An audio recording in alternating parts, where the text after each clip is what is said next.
नमस्कार, news bye scope देख रहे हैं आप। मैं हूं मनीष कुमार वर्मा। तो आपको बता दें, अगर बिहार में कोई अपराधी है या अपराध करने के बारे में सोच रहा है तो वो सावधान हो जाए, क्योंकि नए डीजीपी ने एक फरमान जारी कर दिया है। फरमान अपराधियों के लिए है कि अगर आप अपराध करेंगे तो आप छोड़े नहीं जाएंगे, गोली का जवाब गोली से मिलेगा। यानी कि जो नए डीजीपी विनय कुमार हैं, उन्होंने साफ तौर पर जब से पदभार संभाला उसके बाद से ही अपने इरादे उन्होंने साफ कर दिए। और आपने देखा इस बीच में बिहार में 4 एनकाउंटर भी हुए।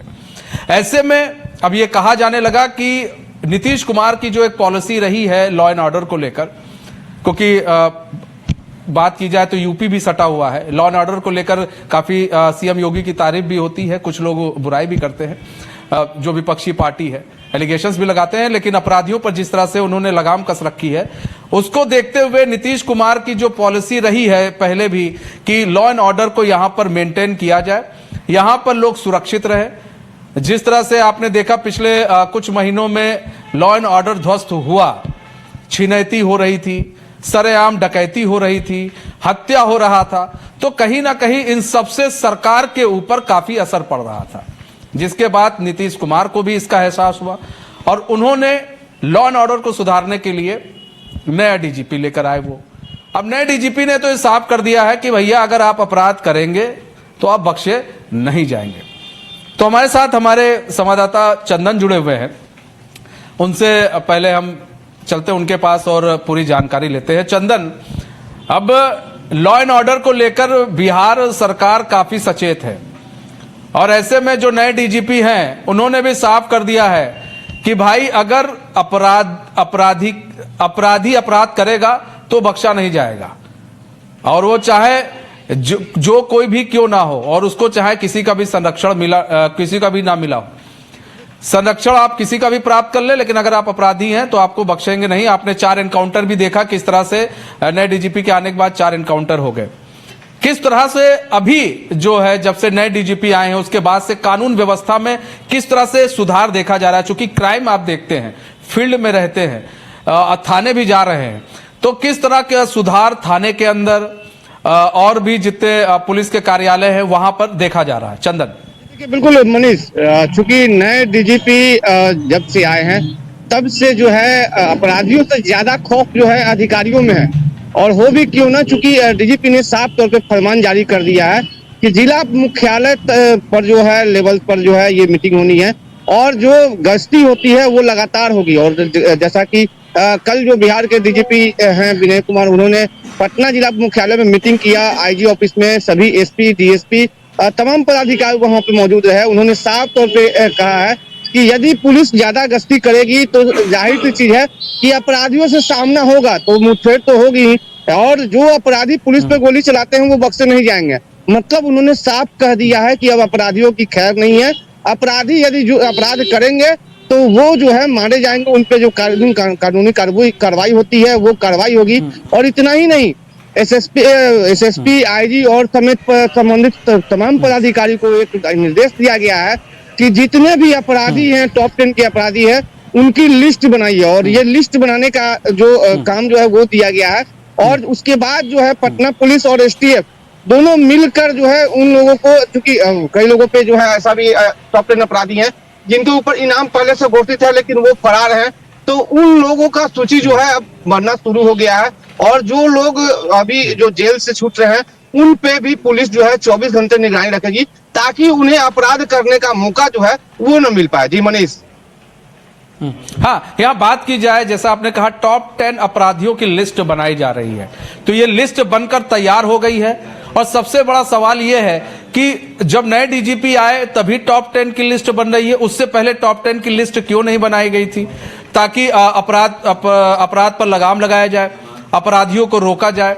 और अभी हमने 2024 की बात करें, चूंकि हम 25 में आ चुके हैं, 2024 की बात करें, पिछले कुछ महीनों की बात करें, इसको लेकर काफी डिबेट्स भी हमने की कि किस तरह से बेलगाम हो चुका है लॉ एंड ऑर्डर। यहाँ पर अपराधी बेखौफ है, सरेआम किसी भी बैंक में डकैती वो डाल रहे थे।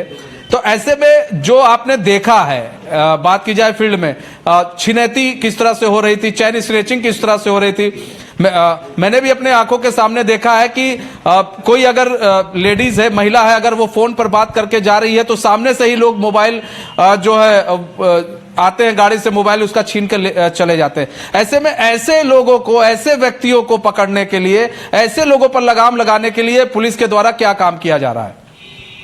पुलिसिंग बनाया गया है और जो थाना क्षेत्र का इलाका होता है उसे, चूंकि एक थाने में लगभग 18 से 20 पदाधिकारी होते हैं, तो वो इलाका जो है उन लोगों में विभाजित किया गया है और उन लोगों को सख्त निर्देश दिया गया है कि अपने क्षेत्र में आम लोगों से मिले, साथ ही साथ गतिविधि जो पुलिस की गश्ती होती है वो भी तेज रखे, ताकि उनके इलाके में क्या कुछ हो रहा है और पब्लिक का और पुलिस का जो समन्वय है वो स्थापित हो पाए, ताकि कोई भी अपराधी, चूंकि राजधानी पटना में कई बार मनीष देखा जाता है कि अपराधी जो है बाहर से आते हैं, रेंट लेते हैं और यहाँ घटना को अंजाम देने के बाद फरार हो जाते हैं।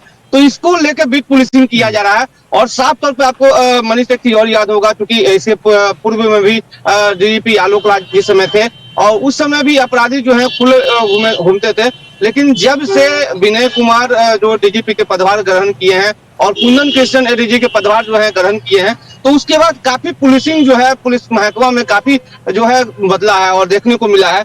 क्योंकि मनीष एक चीज तो जानना पड़ेगा कि चूंकि आप ही देख लीजिए तो बिहार में पिछले दिनों 4 इनकाउंटर जो है वो हुआ है और कहीं ना कहीं पुलिस से मुठभेड़ जो है घटना हुई है, चाहे वो बात कर लिया जाए फुलवारी का हो या जक्कनपुर का हो या अन्य जिला का हो। तो बिल्कुल, चूंकि हथियार वही है और पदाधिकारी भी वही है, लेकिन डीजीपी और एडीजी के चेंज होने के बाद जो है उसमें दम आ गया और कहीं ना कहीं यही कारण है कि अपराधियों के साथ जो है पुलिस का जो है वो सामना हो रहा है और इसी को लेकर जो है अपराधी जो है पुलिस पे फायरिंग कर रहे हैं और जवाबी में जब जो पुलिस जो है फायरिंग कर रहे हैं तो अपराधी ढेर हो रहे हैं। तो कहीं ना कहीं अपराध को रोकने को लेकर जो है लगातार जो है ये प्रयास जो है वो किया जा रहा है और चूंकि मुख्यालय स्तर से अब एक चीज और हो गया है कि हर एक महीने का मॉनिटरिंग जो है मुख्यालय स्तर से खुद किया जाएगा कि आपके जिले में कितना अपराध हुआ है, कितने अपराधी पकड़े गए हैं और साथ चूंकि कई मामले ऐसे भी हैं जिस मामले में केस लंबित है, उस अपराधी को जो है सजा नहीं हुई है, तो उसमें भी जो है वो तेजी अनुसंधान में जो है तेजी लाना है ताकि अपराधी को जो है स्पीडी ट्रायल के तहत जो है सजा भी दिलवा पाए। जी मनीष। ठीक है, हमारे साथ हमारे सहयोगी भी है और बिहार संपादक भी हैं, उनसे भी चर्चा करते हैं। एसके राजू जी यहाँ बात की जाए, हम बात कर रहे हैं कि नए डीजीपी के आने से अभी को आपने देखा किस तरह से 4 एनकाउंटर हो गए, लॉ एंड ऑर्डर को मेंटेन करने की कोशिश की जा रही है। उन्होंने साफ तौर पर कह दिया कि अपराध करोगे बख्शे नहीं जाओगे, मतलब गोली का जवाब फिर गोली से मिलेगा। बगल स्टेट की बात करें तो आपका यूपी है, तो यूपी के तर्ज पर चलने की क्या बात हो रही है। और एक सवाल ये भी मन में उठता है कि जब भी कोई नया डीजीपी आता है तो इस तरह की चीजें देखने को मिलती है, कुछ दिन शक्ति देखने को मिलेगी, शक्ति के बाद फिर क्या होता है, फिर देखा जाता है लॉ एंड ऑर्डर धड़ाम हो जाता है। तो क्या इसको मेंटेन करने के लिए पुलिस कितनी सजग है, आप किस तरह से देख रहे हैं? नहीं, देखिए मनीष जी, दरअसल में बिहार की पुलिसिंग व्यवस्था को आप ठीक तरीके से समझ नहीं पाए हैं अभी तक, क्योंकि आपने जो अभी कहा कि इसके पहले भी कई डीजीपी आए हैं, तो 2 चीजें मैं बड़ा स्पष्ट कर दूं कि एक तो लॉ एंड ऑर्डर जो है वो नीतीश सरकार की बड़ी यूएसपी रही है और उसी लॉ एंड ऑर्डर की वजह से नीतीश कुमार 2005 के बाद जब वो फिर से 2010 में सत्ता में आए थे तो उस समय लॉ एंड ऑर्डर एक बड़ा मुद्दा था, क्योंकि लालू यादव की सरकार हुआ करती थी और क्राइम चरम पे था। मतलब आप इस तरीके से खुलकर बात भी नहीं कर सकते थे टीवी इंडस्ट्री में भी। तो इस मिथक को नीतीश कुमार ने तोड़ा और मुझे याद है कि उस समय अरुण पाठक चीफ सेक्रेटरी हुआ करते थे और 2010 में उसके बाद नीतीश कुमार को प्रचंड मेजोरिटी मिली थी और आरजेडी मात्र 20 सीटों पर सिमट के रह गई थी। उसके बाद फिर नीतीश कुमार की जो यूएसपी थी वो थोड़ी सी चरमराई, लेकिन अभी जो डीजीपी आए हैं आप देखे होंगे कि मात्र 4 महीने में बिहार में डीजीपी को बदल दिया गया। जो आलोक राज थे डीजीपी, मैं ये नहीं कह रहा हूँ कि आलोक राज बहुत अच्छे डीजीपी नहीं थे, वो भी बहुत अच्छे डीजीपी थे, लेकिन आपको पता है कि लॉ एंड ऑर्डर को अगर कंट्रोल में रखना है आपको, तो फिर आपको अच्छा नहीं बनना पड़ेगा, आपको सख्त बनना पड़ेगा। और ये जो विनय कुमार सिंह जो अभी डीजीपी बने हैं, ये बहुत ही ड्राई ऑनेस्ट ही व्यक्ति नहीं है, बल्कि बहुत ही कड़क अधिकारी है। और उन्होंने आने के साथ ही जो पहली मीटिंग की थी इसमें उन्होंने ये साफ कहा था कि भाई मैं 7 साल तक सीआईडी में रहा हूं, तो कम से कम जो पुलिस अधिकारी हैं वो इन चीजों को समझ जाएं कि मेरे काम करने का तरीका क्या है। अब जो आदमी खुद 7 साल सीआईडी में रहा है उस व्यक्ति को हर एक चीज पता है कि क्राइम को कैसे कंट्रोल किया जाएगा, कौन बड़े क्रिमिनल हैं, किस तरीके से एसपी काम करते हैं। और चूंकि जो एक डीजीपी बनता है वो एसपी, डीआईजी, आईजी, एडीजी के बाद बनता है, तो विनय कुमार सिंह के विषय में यह कहा जाता है कि न सिर्फ वो कड़क अधिकारी हैं बल्कि वो हमेशा एक्शन के मोड में रहते हैं। और एक चीज आप जान लीजिए मनीष जी, किसी भी फील्ड में अगर आप हमेशा एक्शन के मोड में रहेंगे तो उसका रिएक्शन होगा ही। और यही वजह है कि ये आए और आप देखेंगे जिस दिन इन्होंने, चूंकि मुझे लग रहा है कि आप शायद थे उस दिन पटना में जब डीजीपी ये बने थे, तो उसी दिन ये डीजीपी के पद की ओथ लेते हैं और रात में एक काउंटर हो जाता है पटना में एक अपराधी को मार दिया जाता है। तो ये ऐसे नहीं मारा जाता है, इसलिए मारा जाता है क्योंकि अब जो एसपी है उनको ये पता है कि हमारे जो सर्वोच्च पद पर बैठे हुए जो मुखिया हैं उनको भाई ये आराम की नौकरी पसंद नहीं है कि भाई आप एसपी हैं, आप थाना प्रभारी थाना में बैठे हुए हैं, एसपी हैं, आप आराम से बैठ करके निकल रहे हैं। फिर देखिए आप, फिर कुछ दिनों के बाद दो व्यक्ति को परसों तरसों काउंटर में अपराधी को मार दिया गया। पूर्णिया में एक अपराधी को मार दिया गया जो मोस्ट वांटेड अपराधी था, उसको मार दिया गया। वहां के एसपी कार्तिकेय शर्मा है। परसों देखिए गया में एक काउंटर हुआ है। और कल जब पुलिस मुख्यालय में बैठक हुई डीजीपी की तो उन्होंने सीधे तौर पर कहा कि गोली का जवाब अब गोली से देंगे, क्योंकि अगर आप फील्ड में निकलेंगे, देखिए कल डीजीपी ने कई मैसेज देने की कोशिश की। उन्होंने कहा कि भाई फील्ड में अगर पुलिस निकलेगी, यानी कि इसके पहले फील्ड में पुलिस नहीं निकलती थी, और फील्ड में जब पुलिस नहीं निकलती थी तो काउंटर नहीं होता था। तो फील्ड में अगर पुलिस जब निकलेगी तो निश्चित तौर पर अपराधियों के साथ मुठभेड़ होगा, और जब मुठभेड़ होगा तो फिर पुलिस गोली चलाएगी और आप मारे जाएंगे।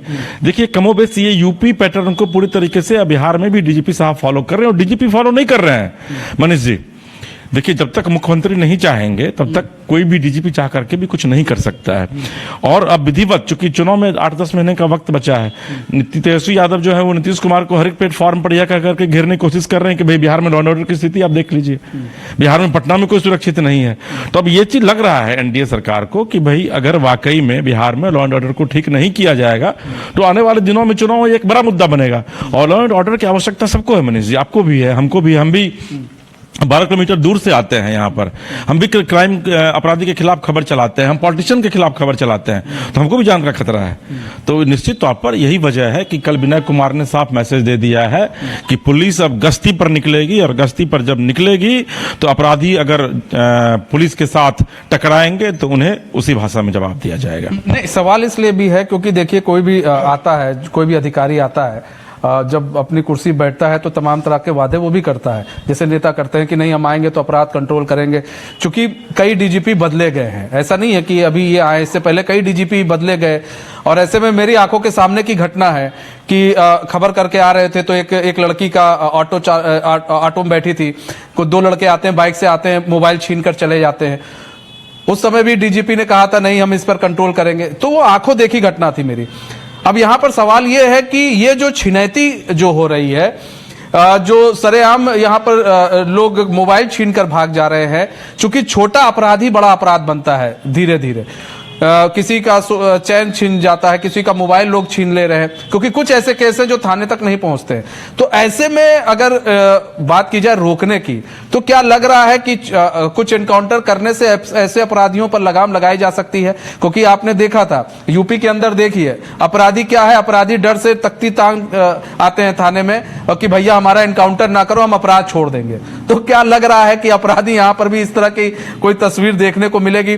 और ऐसे अपराधियों को रोकने के लिए पुलिस किस तरह से अब जो है पटना के अंदर काम करेगी, या फिर डीजीपी किस तरह से पुलिस से काम करवाएंगे? देखिए मनीष जी, 10 दिनों के अंदर अगर 4 काउंटर हो जाए, 4 लोग मारे जाएं, तो आप उसे हल्के में नहीं ले सकते हैं। इसका मतलब है कि पुलिस अब पूरी तरीके से मुस्तैद है। और जिस आप घटना की जिक्र कर रहे थे, निश्चित तौर पर आपने देखा, और मैं आपको बताऊं कि बहुत ही दुखद वाकया है। मेरी माँ इस दुनिया में नहीं है, मेरी माँ का चेन इसी पटना में छीन लिया गया था, 2 भर का वो चेन पहनी हुई थी। तो ये देखिए चेन स्नैचिंग की घटना एक अलग घटना है। ये जो लफवे टाइप के लोग हैं, जो होते हैं उचक्के टाइप के, वो बाइक पर निकलते हैं और कभी देखेंगे कि आप मोबाइल छीन लेते हैं, कभी किसी की चेन छीन लेते हैं। निश्चित तौर पर कल डीजीपी का आप बयान सुनिए। डीजीपी ने यह कहा है कि भाई जो ये चेन स्नैचिंग की घटना जो बढ़ गई है, किसी पत्रकार ने नहीं शायद सवाल पूछा था और मुझे लगता है कि बायोस्कोप ने ही शायद सवाल पूछा था, तो उन्होंने कहा है कि हम उस पर भी अधिकारियों को मैंने कहा है कि राजधानी पटना में जो है पूरी तरीके से चुस्त दुरुस्त की जाए व्यवस्था को।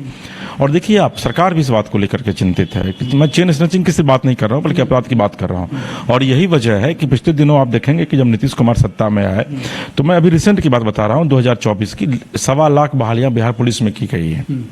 इसके बावजूद बिहार पुलिस में 10 कहा गया है कि 100 व्यक्ति पर एक पुलिस होना चाहिए। 14 करोड़ की आबादी है बिहार की, तो पुलिसिंग व्यवस्था को तो बहुत चुस्त दुरुस्त करने की आवश्यकता है। सरकार कर भी रही है, डीजीपी कह भी रहे हैं। और आज से कुछ दिन पहले मुझे याद है कि लगभग 2 महीने पहले जब आलोक राज डीजीपी थे, तो मुख्यमंत्री ने विधिवत एक मीटिंग बुलाई थी पुलिस अधिकारियों की। उसमें उन्होंने कहा था कि बिहार में लॉ एंड ऑर्डर जो है वो उनकी सर्वोच्च प्राथमिकता में शामिल है, और अगर बहालियां बिहार पुलिस में कम है बिहार पुलिस, तो आप बहाल कीजिए डीजीपी साहब, आप यहाँ से रिक्ति मुझे भेजिए और मैं इसको कैबिनेट से अप्रूव्ड करता हूँ।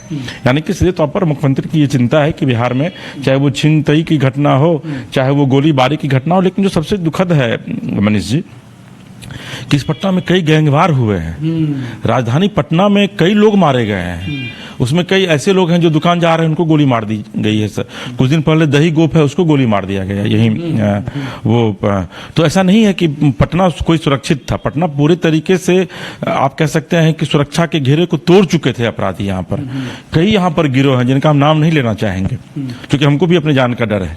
कई गिरोह हैं जो संचालित हो रहे हैं। हम लोग जहाँ ये हम लोग का ऑफिस है, यहाँ से आप बगल में चले जाइए बोरिंग रोड में, यहाँ 2-3 गिरोह हैं जिसके अपराधी सरेआम घूमते हैं।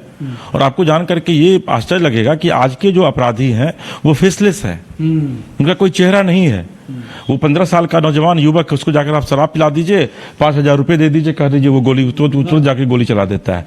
तो अब पुलिस ये व्यवस्था कर रही है कि जो पुलिस की जो खुफियागिरी होती है, क्योंकि पुलिस में खुफिया की बड़ी भूमिका है, जो पुलिस का जो खुफिया तंत्र है, और उसी के माध्यम से पुलिस बड़े बड़े अपराधियों को पकड़ती है। तो पुलिस अपने खुफिया तंत्र को भी डीजीपी साहब जो है वो मजबूत करने में लगे हुए हैं। और उन्होंने कल कहा है अपने अधिकारियों से कि भाई आपकी जो खुफिया व्यवस्था है उसको मजबूत कीजिए। और जाहिर है जब आपका खुफिया तंत्र मजबूत होगा तो फिर क्राइम पर कंट्रोल होगा, क्योंकि आप सीधे वहां पर पहुंचेंगे। दूसरी बात है कि अभी देखिए, मैं अभी खबर देख रहा था कि कहीं के एसपी हैं, शायद छपरा या मोतिहारी के एसपी हैं, उन्होंने वहां के थाना प्रभारी को सीधे खुद जाकर कॉलर पकड़ लिया है, क्योंकि 32 लाख रुपया वो घूस ले रहे थे।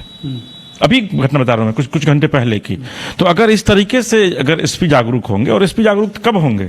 जब डीजीपी साहब जागरूक होंगे। तो डीजीपी अगर जागरूक हो जाएगा तो डीजीपी बहुत बड़ा पद होता है।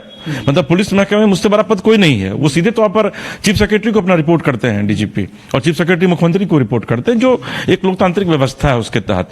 तो डीजीपी अगर चुस्त दुरुस्त होकर के यह सड़क पर निकल कर बोलने लगे कि भाई अब गोलियों का जवाब हम गोलियों से देंगे, तो हम आप भी अगर अपराध के लिए प्लानिंग कर रहे हैं तो हमको डर होगा। क्योंकि एक चीज जान लीजिए, जान का डर सबको होता है, चाहे वो कितना भी बड़ा अपराधी हो। और आप देखे होंगे उत्तर प्रदेश में जो मारे गए थे, मुझे अतीक अहमद, उनके विषय में कहा जाता था कि जब वो जाते थे तो जज भी डर से कांपने लगता था। और उस अतीक अहमद को देख लिया आपने कि किस तरीके से एक ऐसा मुख्यमंत्री आया उत्तर प्रदेश में जिसने पूरे सिस्टम को बदल दिया। और आप ही बता रहे हैं, क्योंकि आप वहां के यूपी से बिलोंग भी करते हैं, कि भाई वहां तख्ती टांग के अपराधी जाता है कि भाई हमको जेल में बंद कर दो। मुख्तार जो था एक क्रिमिनल, वो कह रहा था कि भैया मुझे जेल में ही रखो, मुझे बाहर मत निकलने दो, कभी भी मेरी हत्या हो जाएगी। तो अगर सिस्टम चाह ले, क्योंकि सिस्टम से बड़ा कोई नहीं है। आप देख लीजिए बड़े बड़े अपराधी, वीरप्पन साउथ में उतना बड़ा वो डकैत हुआ करता था, लेकिन जब सिस्टम ने चाहे तो उसको समाप्त कर दिया। इसी बिहार में मैंने कई बड़े बड़े अपराधियों को देखा है, और ढेर होते हुए किस तरीके से उसको पुलिस ने काउंटर कर दिया है। तो मेरा है कि सिस्टम के पास एक इच्छा शक्ति होनी चाहिए, और इच्छा शक्ति तब किसी डीजीपी की मजबूत होती है जब मुख्यमंत्री का बैकअप रहता है। तो अब बिहार एक बार फिर से उस दौर में पहुंच चुका है जहां पर नीतीश कुमार को यह लग रहा है कि अगर उन्हें सत्ता फिर से वापसी चाहिए, पुनर्वापसी चाहिए, और खास करके बीजेपी को भी लग रहा है ये बात, तो भाई अब लॉ एंड ऑर्डर में पुलिस को तो खुली छूट देनी पड़ेगी। क्योंकि पुलिस के अगर आप हाथ बांध के रखेंगे तो फिर निश्चित तौर पर बिहार में क्राइम का ग्राफ बढ़ेगा, चेन स्नैचिंग की घटना बढ़ेगी। और एक चीज जान लीजिए मनीष जी, जैसे ही 4-5 काउंटर और होगा, उसके बाद ये चेन स्नैचिंग की घटना भी बंद हो जाएगी। तो फिर उनको डर लगेगा कि साला ऐसा ना हो कहीं अगला निशाना हम ही बन जाए। ठीक है ना? और आप देखिएगा ऐसी राजधानी में, उससे मुझे लग रहा है कि पहले की तुलना में घटा है। चंदन ज्यादा बेहतर बताएंगे, क्योंकि क्राइम रिपोर्टर हैं अपने यहाँ, वो क्राइम की खबरों को देखते हैं। लेकिन मुझे लगता है कि पहले की तुलना में चेन स्नैचिंग की घटना भी यहाँ घटी है, कम हुई है। अभी देख लीजिए, कुछ दिन पहले मैं देख रहा था कि पटना के एसएसपी ने जो है वो बुला करके लोगों को मोबाइल हैंड ओवर किया है। कई लोगों का अभी आप बात करते जाइए, सड़क पटना में लोग मोबाइल आपका छीन लगा, बाइकर गैंग जो यहाँ पर चल रहा है, तो उस पर भी अंकुश लगाने की कोशिश जो है वो की जा रही है। लेकिन डीजीपी का कल का बयान वो कई मायनों में महत्वपूर्ण है और मुझे लगता है कि इससे पुलिसिंग व्यवस्था न सिर्फ मजबूत होगी बल्कि अपराधियों का मनोबल भी टूटेगा। अच्छा, एक चीज और भी है चंदन, यहाँ पर देखिए बड़ी अच्छी बात कही है एसके राजू जी ने कि भाई जिस तरह से सत्ता कहा जाए कि राजा का हाथ हो, अगर भाई वहां के जितने भी लोग हैं वह सिपाही पर, तो कहीं ना कहीं अगर राजा का हाथ होता है सिपाही पर तो उसका काम हो जाता है। मतलब फिर वो चीजें जो है वो सही होती हैं और सब फिर सही से सब कुछ चलने लगता है। लेकिन यहाँ पर एक सवाल है आपसे कि बात किया जाए अभी तक जो क्राइम का ग्राफ बढ़ा था, वो क्राइम का ग्राफ कहीं ना कहीं उसमें अगर पुलिस की भी कई कमी रही है तो उस पुलिस की कमी को कैसे डीजीपी साहब दूर करेंगे? क्योंकि कई क्राइम ऐसे होते हैं, बहुत लोग जानते हैं, बहुत दबाव पड़ता है, थाने पर दबाव होता है, एसएसपी पर दबाव होता है, कई सारे ऐसे केसेस देखने को मिलते हैं। उससे निपटने के लिए डीजीपी साहब किस तरह की तैयारी कर रहे हैं? चंदन, चूंकि मनीष, जैसा कि आपने बताया कि राह चलते लोगों से मोबाइल छीन लिया जाता है, तो इसके लिए भी एक टेक्निकल टीम बनाया गया है और इसका एक ऑपरेशन चलाया जाता है जिसका नाम है ऑपरेशन मुस्कान, और ये पूरे बिहार में चल रही है। और खासकर पटना की बात कर की है तो अभी तक पटना पुलिस ने 2.5 करोड़ से ऊपर के मोबाइल जो है बरामद किए हैं और मोबाइल धारकों को लौटाए हैं। ये ऐसे मोबाइल हैं जो या तो कहीं सब्जी खरीदने के क्रम में उनका गिर जाता है, या कहीं यात्रा करने के दौरान उनसे झपटा मार के छीन लिया जाता है, या चोरी हो जाती है। तो तमाम इस तरह की जो चीजें हैं उसको लेकर जो है ये पटना पुलिस ने रणनीति बनाई है। और चूंकि बिहार पुलिस मुख्यालय लगातार हर चीज की मॉनिटरिंग कर रही है तो इसको लेकर लगातार जो है वो किया जा रहा है। साथ ही साथ अपराधी पर किस तरह से लगाम लगे इसको लेकर भी पटना का जो एसएसपी है वो लगातार जो है अधिकारियों के साथ बैठक करते हैं और प्रत्येक माह में जो है जो क्राइम मीटिंग होती है उसमें सभी रिपोर्ट की समीक्षा की जाती है कि आखिर क्राइम का ग्राफ कितना बढ़ा है या घटा है। नहीं, यहाँ पर सवाल ये है कि जो दबाव पड़ता है, राजनीतिक दबाव पड़ता है किसी क्राइम को लेकर, उससे कैसे निपटा जाए? डीजीपी साहब उससे कैसे निपटेंगे? ने साफ कह दिए हैं कि अपराध छोटा हो या बड़ा, अपराधी जो है बख्शे नहीं जाएंगे और पुलिस किसी दबाव में काम नहीं करेगी। और चूंकि साफ तौर पे मनीष एक चीज और आप जान जाइए कि अपराध छोटा हो या बड़ा, अपराध अपराध है और डीजीपी ने साफ तौर पे कहे हैं कि अपराधियों को बख्शा नहीं जाएगा चाहे वो कोई हो। तो बिल्कुल आप समझ सकते हैं कि ये संदेश जो है पूरे बिहार पुलिस को दिया गया है और किस तरह से पुलिस जो है अपना काम जो है और अच्छे तरीके से, मतलब कुछ कुल मिलाकर कहा जाए तो बिहार में अब पुलिस जो है अब पहले की तुलना में ज्यादा अलर्ट दिखेगी। बहुत बहुत धन्यवाद चंदन हमारे साथ जुड़ने के लिए और तमाम जानकारी साझा करने के लिए। तो अब बिहार की पुलिस काफी अलर्ट दिखेगी और नए जो डीजीपी आए हैं, अभी आपने देखा किस तरह से 4 इनकाउंटर किए गए हैं, तो अब लोगों की आस जगी है, बिहार में लोगों की आस जगी है कि जो लॉ एंड ऑर्डर जो बिगड़ गया था बिहार के अंदर, वो अब नए डीजीपी कहीं ना कहीं कंट्रोल करेंगे। और अब ये देखना ये होगा कि अब आने वाले वक्त में ये भी साफ हो जाएगा कि बिहार के अंदर लॉ एंड ऑर्डर कितना कंट्रोल होता है।